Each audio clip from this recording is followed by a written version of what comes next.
नमस्कार दोस्तों, मैं हूं निशांत केसरी। ज्ञान ज्योति क्लासेस में आपका हार्दिक स्वागत है। दोस्तों, ये वीडियो विशेष रूप से सीटेट से संबंधित है। आज हम लोग इस वीडियो के अंतर्गत समाज निर्माण में लैंगिक मुद्दे से संबंधित प्रश्नों को हल करेंगे। तो आइए हम लोग देखते हैं किस प्रकार के समाज निर्माण में लैंगिक मुद्दे से प्रश्न निकल कर सामने आते हैं और ये हमेशा प्रश्न पूछे भी जाते हैं। इससे पहले हम लोगों को पूर्वाग्रह और रूढ़िवादिता के बारे में थोड़ा ज्ञान होना जरूरी हो जाता है कि पूर्वाग्रह क्या होता है और रूढ़िबद्ध धारणाएं क्या कहलाती है। तो सबसे पहले देखिए कि रूढ़िबद्ध धारणाएं जो होती है कि जब किसी व्यक्ति, जाति, वर्ग या वस्तु के बारे में कोई ऐसी धारणा बन जाती है जो वास्तविकता से परे हो, उसे हम रूढ़िबद्ध धारणा कहते हैं। अर्थात इसका कहने का अर्थ ये है कि भारत में अधिकांश घरों में लड़कियां घरेलू कार्य करती हैं। इसी के आधार पर यदि कोई व्यक्ति सभी लड़कियों से यही अपेक्षा करे कि लड़कियां केवल घर के ही कार्य करने में बनी होती है और इस प्रकार की धारणा जो कही जाती है, इसको रूढ़िबद्ध धारणा कहा जाता है। या एक और उदाहरण हम ले सकते हैं कि विद्यालय के संदर्भ में कि यदि कोई शिक्षक विद्यालय में आए अतिथि की खान पान संबंधित सेवा के लिए विद्यालय की लड़कियों को ही नियुक्त करता है, तो इस प्रकार के जो ये धारणा जो है, इस धारणा को रूढ़िबद्ध धारणा कहा जाता है। ठीक है। अब पक्षपात क्या होता है? पक्षपात या फिर कह सकते हैं पूर्वाग्रह। देखिएगा, पूर्वाग्रह का संबंध जो होता है पक्षपात से होता है। पूर्वाग्रह का जो संबंध जो होता है पक्षपात से होता है। इसमें पूर्व के विचारों के आधार पर किसी से भेदभाव किया जाता है। सामान्यतः हमारे समाज में लैंगिक भेदभाव का कारण पूर्वाग्रह ही है। जैसे कि इसका उदाहरण के रूप में अगर देखा जाए तो लड़के लड़कियों से अधिक बुद्धिमान होते हैं। इस प्रकार का जो अपना विचार जो है, ये पूर्वाग्रह प्रदर्शित करता है।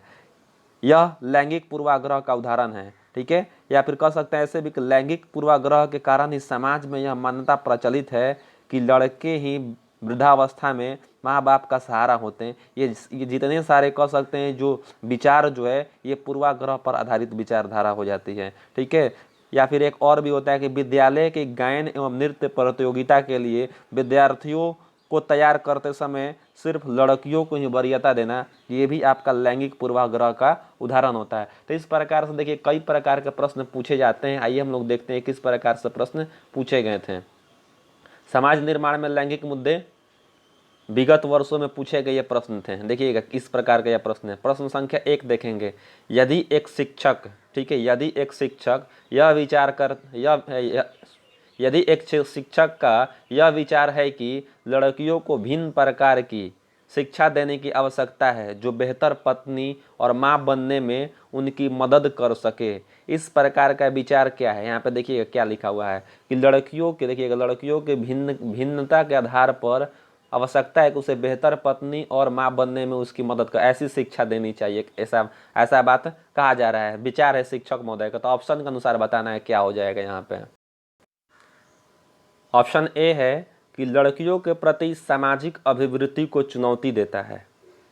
बी ऑप्शन है, यह प्रदर्शित करता है कि शिक्षक सामाजिक दृष्टिकोण को परिवर्तित नहीं कर सकते और नहीं करने की कोशिश करती है।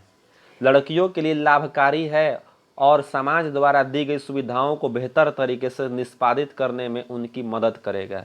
लिंग पूर्वाग्रह को बढ़ावा देता है और लड़कियों की क्षमताओं को सीमित रखता है। तो यहाँ जो इसका सही जो उत्तर जो होगा यही डी हो जाएगा कि लिंग पूर्वाग्रह को बढ़ावा देता है, जो पुरानी सोच जो है उसको बढ़ावा देता है और लड़कियों की क्षमताओं को यह सीमित करता है। प्रश्न संख्या 2, ये प्रश्न संख्या 2 हमेशा कई बार परीक्षा में पूछा गया है कि लिंग क्या है। लिंग है ऑप्शन से बताना, यानी कि जेंडर क्या है? सहज गुण, सामाजिक संरचना, जैविक सत्ता, शारीरिक संरचना। देखिएगा जो जेंडर जो है, महिला और पुरुष या फिर स्त्रीलिंग पुल्लिंग जो होता है, ये सामाजिक संरचना के अंतर्गत आता है। समाज के द्वारा इसको बनाया गया है। ठीक है। भले वो अलग चीज़ है, शारीरिक संरचना या जैविक सत्ता वो अलग चीज़ है, लेकिन यहाँ पे स्त्री पुरुष का विभेदीकरण जो किया गया समाज के द्वारा किया गया है, इसीलिए यहाँ पे एक सामाजिक संरचना हो जाएगा आंसर। प्रश्न संख्या 3 है कि बच्चे डैश को छोड़कर अन्य सभी के द्वारा लिंग भूमिकाएं ग्रहण करते हैं। ऑप्शन है ट्यूशन, दूसरा ऑप्शन है मीडिया, तीसरा ऑप्शन है सामाजिकरण और चौथा ऑप्शन है संस्कृति। तो यहाँ पे इसका उत्तर जो हो जाएगा आपका हो जाएगा उत्तर ट्यूशन। ट्यूशन को छोड़कर बाकी अन्य जगहों पर आपको लिंग भूमिकाएं ग्रहण करने को देखने को मिलती है, उसका प्रभाव पड़ता है। प्रश्न संख्या 4 देखेंगे कि निम्नलिखित में से कौन सा कथन सत्य है। आपको कथन सत्य बताना है, कौन सा कथन सत्य है। लड़के बुद्धिमान होते हैं, ठीक है।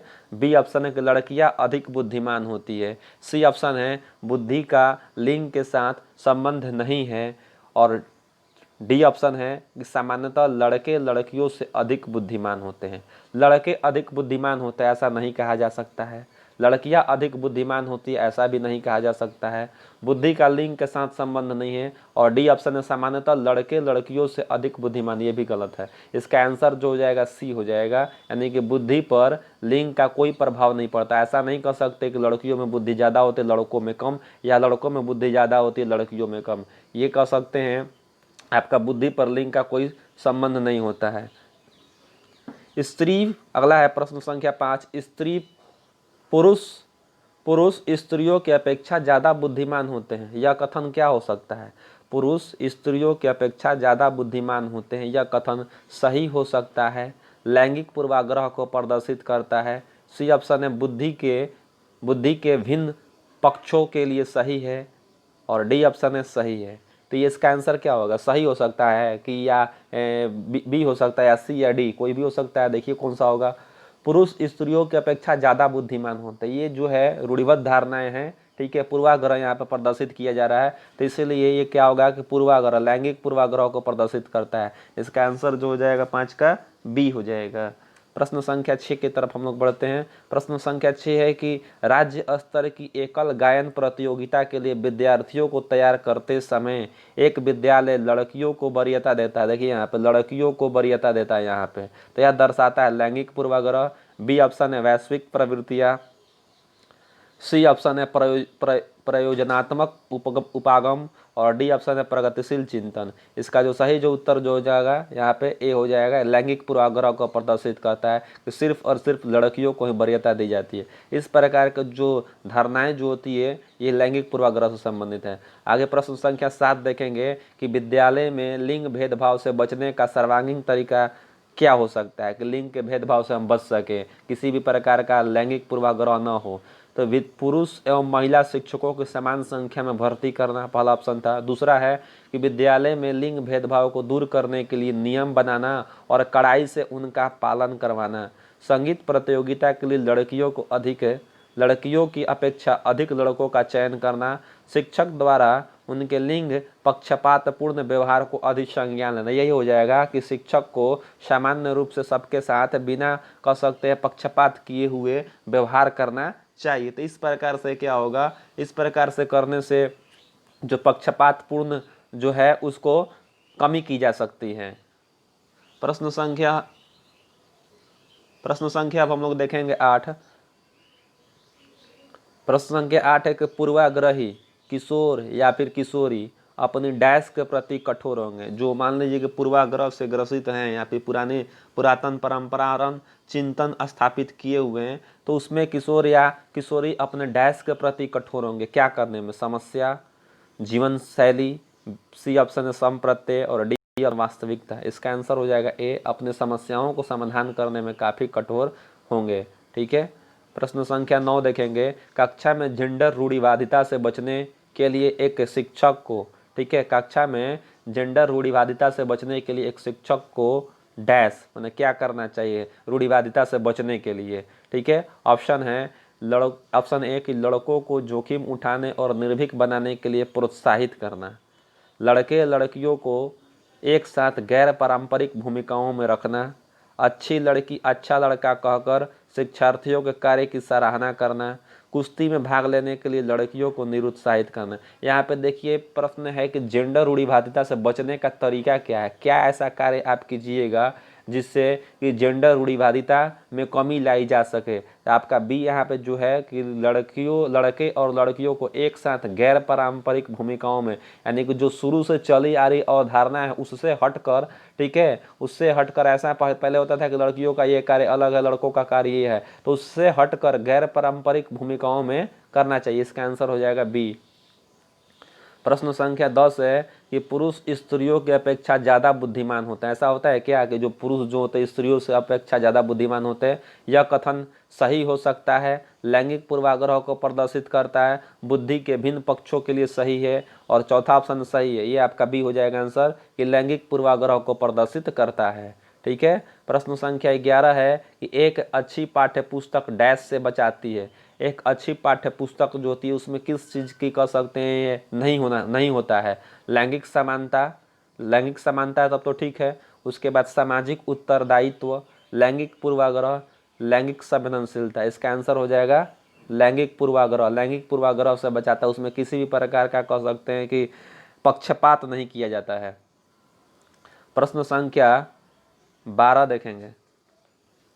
प्रश्न संख्या 12 कहता है क्या कि विज्ञान के प्रयोग में सामान्यतः लड़के उपकरणों का नियंत्रण अपने हाथों में लेते हैं और लड़कियों से आंकड़ों को रिकॉर्ड करने अथवा बर्तन को धोने के लिए कहते हैं। यह प्रवृत्ति दर्शाती है कि, ठीक है। ऑप्शन ए है पुरुष और स्त्री की रूढ़िबद्ध भूमिकाएं विद्यालय में भी होती हैं। लड़के उपकरण को ज़्यादा कुशलता से संभाल सकते हैं क्योंकि वे इस प्रकार के कार्य को करने में प्राकृतिक रूप से सक्षम होते हैं। लड़कियां नाजुक होने के कारण वैसे काम करना पसंद करती है जिसमें ऊर्जा की खपत कम होती है। लड़कियां बेहतरीन अवलोकनकर्ता होती है और बिना किसी गलती के आंकड़ों को रिकॉर्ड रखती है।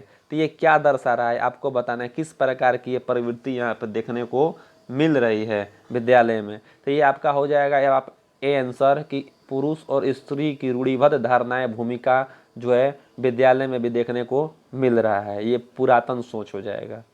प्रश्न संख्या 13 देखेंगे कि सामाजिक भूमिकाओं के कारण सौंपी गई विशिष्टताएं डैश कहलाती है। यानी कि सामाजिक भूमिकाओं के द्वारा समाज के निर्माण, आप कह सकते हैं समाज के लोगों के द्वारा भूमिका दे दी गई है, कार्य दे दिया गया, ये कार्य जो है आपको स्त्री को करना है या फिर पुरुष को करना है। इस प्रकार की विशिष्टताएं कहलाती है जेंडर भूमिका अभिवृद्धि, जेंडर भूमिका दबाव, जेंडर भूमिका रूढ़िबद्धता, जेंडर भूमिका नैदानिकी। आंसर कौन सा हो जाएगा? सही जा रहे हैं आप लोग। इसका आंसर जो हो जाएगा सी हो जाएगा, यानी कि जेंडर भूमिका रूढ़िवादिता देखने को मिलती है। इस प्रकार का जो प्रचलन शुरू से चला आ रहा है उसी के आधार पर विशिष्ट कार्य सौंपे गए हैं। प्रश्न संख्या 14 है कि जब एक शिक्षक यह समझता है कि स्वाभाविक रूप से लड़के गणित में लड़कियों से अच्छे हैं, यह दर्शाता है क्या? देखिए शिक्षक हैं, कहते हैं कि लड़के जो होते हैं गणित में लड़कियों से अच्छे होते हैं। तो ये क्या है? ऑप्शन से बताना है कि जेंडर पक्षपाती, शिक्षाप्रद, सही दृष्टिकोण वाला, नीतिपरक। यहाँ पे सही बात है, इसका आंसर हो जाएगा ए कि जेंडर पक्षपातपूर्ण व्यवहार किया था। ऐसा थोड़ी होता है कि सिर्फ लड़के ही गणित में अच्छे होते हैं, लड़कियां अच्छे नहीं होती है। कोई भी गणित में अच्छा हो सकता है, चाहे वो लड़का हो या फिर लड़की हो। प्रश्न संख्या 15 देखेंगे कि भारत में बहुत से बच्चे विशेषकर लड़कियां विद्यालय में आने से पहले और विद्यालय से वापस जाने के बाद घर का काम करते हैं। आपके विचार से इस संदर्भ में एक शिक्षिका को गृह कार्य के बारे में क्या करना चाहिए? आंसर बताना है ऑप्शन के माध्यम से। ऑप्शन ए है कि शिक्षिका को ऐसे गृह कार्य देना चाहिए जो विद्यालय में कराए गए अधिगम को बच्चों के घरेलू जीवन से जोड़ता है। बी ऑप्शन है शिक्षिका को सुनिश्चित करना चाहिए कि बच्चे अपना गृह कार्य पूरा करने के लिए सुबह जल्दी उठे और देर तक रुके। सी ऑप्शन है कि बच्चे के माता पिता से उनके गृह कार्य को पूरा करने के लिए ट्यूशन लगवाने के लिए कहेंगे।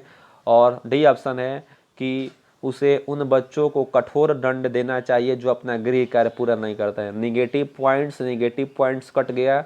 उसके बाद इधर बचा है दो ऑप्शन। अब देखिए यहाँ पे ऑप्शन है कि बी ऑप्शन में देखते हैं कि शिक्षिका को सुनिश्चित करना चाहिए कि बच्चे अपने गृह कार्य पूरा करने के लिए जल्दी उठेगा, दबाव महसूस, ये भी कट जाए। इसका आंसर हो जाएगा ए कि शिक्षिका को ऐसा गृह कार्य देना चाहिए जो कि विद्यालय में कराए गए अधिगम को बच्चों को घरेलू जीवन से यदि जोड़ता हुआ अगर वो कार्य है तो आसानी से वो कार्य कर लेगा, सक्रिय रूप से कार्य करेगा। 16 नंबर प्रश्न है कि जेंडर यानी कि लिंग पक्षपात, जेंडर पक्षपात, ठीक है, डैश की ओर संकेत करता है। ऑप्शन से बताना है कि जेंडर पक्षपात किस ओर संकेत करता है। प्रश्न संख्या 16 है। ऑप्शन के माध्यम से आनुवांशिक भिन्नताएं जो लड़कों और लड़कियों में मौजूद हैं, स्त्रियोचित और पुरुषोचित विशेषताओं में सापेक्षिक रूप से स्वयं का बोध, अपने शरीर विज्ञान के कारण लड़कों एवं लड़कियों के बीच भिन्नताओं की स्वीकृति, सांस्कृतिक अभिवृत्तियों के कारण अपेक्षाओं पर आधारित लड़कों एवं लड़कियों से भिन्न व्यवहार करना ही आपका जेंडर पक्षपात कहलाता है। यही है जो हमारी संस्कृति समाज शुरू से ही पूर्वाग्रह से ग्रसित होकर, ठीक है, जो भी अभिवृत्ति दृष्टिकोण नजरिया होता है, अपेक्षाएं रखिए कि लड़के ये कार्य करेंगे, लड़की ये कार्य कर, इस प्रकार का जो पक्षपात होता है यही जेंडर पक्षपात की ओर संकेत करता है। प्रश्न संख्या 17 देखेंगे कि लड़कों एवं लड़कियों, ठीक है, लड़कों एवं लड़कियों के विषय में कुछ कथन नीचे दिए गए हैं, आपके अनुसार इनमें से कौन सा सही है? लड़कों को घर के बाहर के कार्य में सहायता करनी चाहिए, लड़कों को घर के कार्य में सहायता करनी चाहिए। सी ऑप्शन है कि सभी लड़कों को विज्ञान एवं लड़कियों को गृह विज्ञान पढ़ाया जाना चाहिए, लड़कियों को घर के कार्य में सहायता करनी चाहिए। देखिए यहाँ पे क्या है कि नीचे दिया गया कौन सा कथन, ठीक है, सत्य है लड़कों लड़कियों, इसका बी हो जाएगा आंसर कि लड़कों को घर के कार्य में सहायता करना। इससे क्या होगा? लैंगिक समानता बढ़ोतरी होगी, ठीक है, यानी कि यहाँ पर समानता देखने को मिलेगा। प्रश्न संख्या 18 देखेंगे, अध्यापिका ने एक कमेटी के प्रधान को, कोई कमेटी है उसके प्रधान को सभापति के स्थान पर सभा अध्यक्ष लिखा।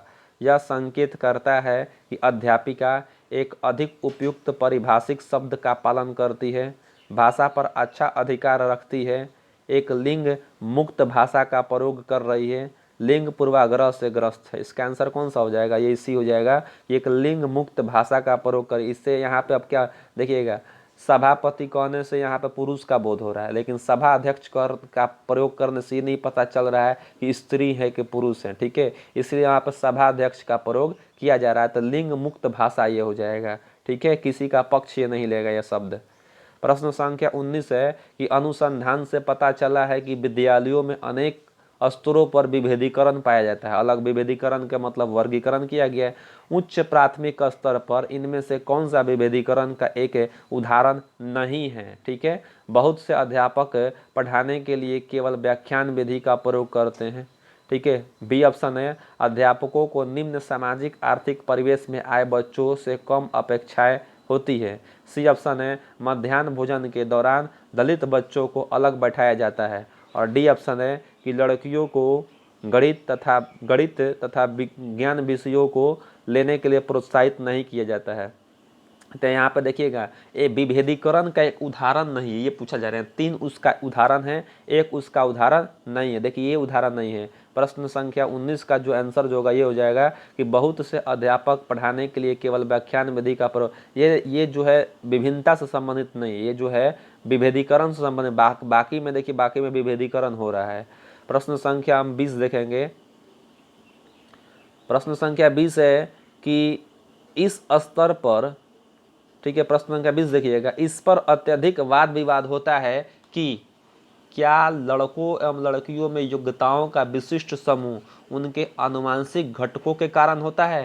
यानी कि लड़कों एवं लड़कियों में जो भी योग्यताएं होती हैं, जो भी उनकी विशिष्ट योग्यता है, यह विशिष्ट योग्यता उनके आनुवंशिक गुणों के कारण होता है। इस संदर्भ में निम्नलिखित में से आप सबसे अधिक किससे सहमत हैं? ऑप्शन के माध्यम से बताना है कि आप किससे अधिक सहमत हैं। ऑप्शन है कि लड़कियों को सेवा भाव के लिए सामाजिक रूप से तैयार किया जाता है, जबकि लड़कों को रोने जैसे संवेग प्रवृत्ति करने के लिए हतोत्साहित किया जाता है। लड़के सेवा भाव वाले नहीं हो सकते क्योंकि वे जन्म से इस प्रकार के होते हैं। ऐसा कोई जरूरी है? सेवा भाव तो कर सकते हैं। सी ऑप्शन है कि यौनारंभ के बाद लड़के और लड़कियां एक साथ खेल नहीं सकते हैं क्योंकि उनकी अभिरुचियां पूर्णतः विपरीत होती है। सभी लड़कियों में कला विषयों के लिए अंतर्निहित प्रतिभा होती है, जबकि लड़के आक्रामक खेल में बेहतर प्रदर्शन के लिए आनुवंशिक रूप से तैयार होते हैं। ये आपका गलत है, ये भी गलत है और ये भी गलत है। अतः जो इसका उत्तर, सही उत्तर जो हो जाएगा आपका ए होगा यहाँ पे। इसी से हम सहमत हैं कि लड़कियों को सेवा भाव के लिए सामाजिक रूप से तैयार किया जाता है, शुरू से ही उसको बताया जाता है लड़कियों को, जबकि लड़कों को रोने जैसे संवेग को प्रदर्शित करने के लिए हतोत्साहित किया जाता है कि तुम क्यों लड़कियों की तरह रोते हो। इस प्रकार के मन में जो धारणाएं विकसित कर दी जाती है शुरू से ही, यही कारण बन जाता है आपका, कह सकते हैं, विशिष्ट योग्यताओं के समूहीकरण से। प्रश्न संख्या 21 है कि कक्षा कक्ष में जेंडर विभेद, ठीक है, जेंडर विभेद ऑप्शन से बताना है, शिक्षार्थियों के निष्पादन को प्रभावित नहीं करता है, शिक्षार्थियों के हरासोन्मुख प्रयासों अथवा निष्पादन का कारण बन सकता है, पुरुष शिक्षार्थियों के वृद्धि उन्मुख प्रयासों अथवा निष्पादन का कारण बन सकता है, महिला शिक्षकों की अपेक्षा पुरुष शिक्षकों के द्वारा अधिक किया जाता है। इसका आंसर कौन सा हो जाएगा? देखिए यहाँ पे लिखा है कक्षा में जो जेंडर विभेदीकरण होता है इसका कौन सा मतलब क्या प्रभाव पड़ेगा, एक उत्तर सही है। तो यहाँ पे है कि शिक्षार्थियों के निष्पादन को प्रभावित करता है, अतः ये कट जाएगा। उसके बाद शिक्षार्थियों का हरासोन्मुख प्रयास हो, ठीक है, अथवा उसके निष्पादन का कारण बन सकता है, यही हो जाएगा, उसमें कमी आ जाएगा छात्रों में, ठीक है। और सी ऑप्शन भी आपको समझा देते हैं कि पुरुष शिक्षार्थियों के वृद्धि उन्मुख प्रयासों को, देखिए उसमें वृद्धि किसी प्रकार का, उसमें प्रयास का वृद्धि नहीं होगा, इस प्रकार का अगर प्रभाव हो रहा है तो।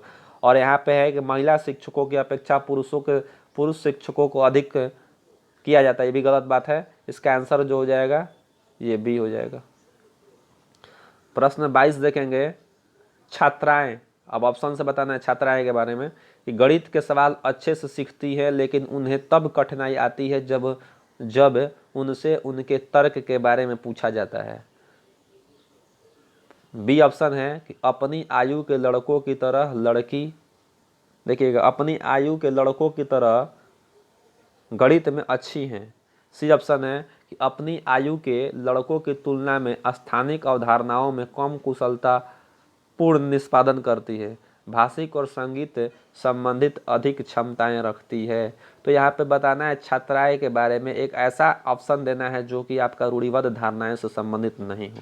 तो इसका आंसर जो हो जाएगा बी हो जाएगा कि ये भी जो है यानी लड़कियां जो थी अपनी आयु के लड़कों की तरह ही वह गणित में अच्छी होती है, ठीक है, लड़का लड़की कोई भी गणित सीख सकता है।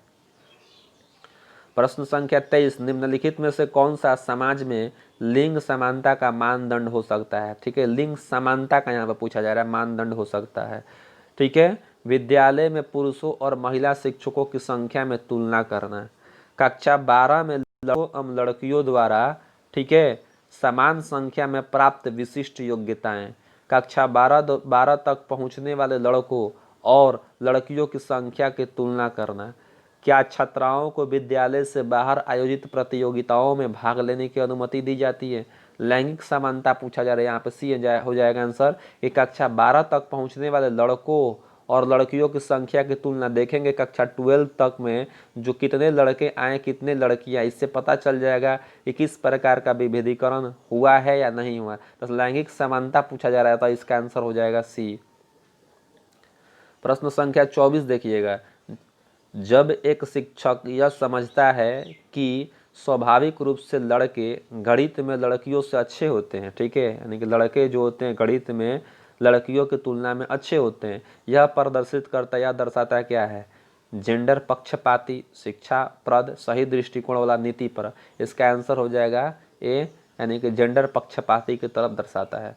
अंतिम प्रश्न है प्रश्न संख्या 25, एक सहशिक्षा कक्षा में, ठीक है, एक सहशिक्षा कक्षा में लड़कों से शिक्षक यह कहता है लड़के बनो, लड़कियों जैसा व्यवहार मत करो, ये टिप्पणी है, यानी कि लड़कों से कहा जा रहा है कि तुम लड़के बनो, ठीक है, लड़कियों जैसा व्यवहार मत करो, ठीक है। तो किस प्रकार का टिप्पणी है, ऑप्शन से बताना है कि जातीय भेदभाव का परिचायक है, बी ऑप्शन है कि लड़के लड़कियों के साथ व्यवहार का एक अच्छा उदाहरण है, सी ऑप्शन है कि लड़के लड़कियों में भेदभाव की रूढ़िबद्ध धारणाएं प्रकट करती है, और डी ऑप्शन है चौथा कि लड़कियों पर लड़कों की जीव वैज्ञानिक महत्ता को उजागर करती। इसका आंसर हो जाएगा ये सी हो जाएगा कि लड़के लड़कियों के भेदभाव की रूढ़िबद्ध धारणा को प्रकट करती। इस प्रकार हम लोगों ने लैंगिक भेदभाव से संबंधित 25 प्रश्नों को हल कर, इसी तरह से संबंधित प्रश्न पूछे जाते हैं, आसानी से इन सभी प्रश्नों का हल किया जा सकता है, बहुत ही आसान टॉपिक ये है,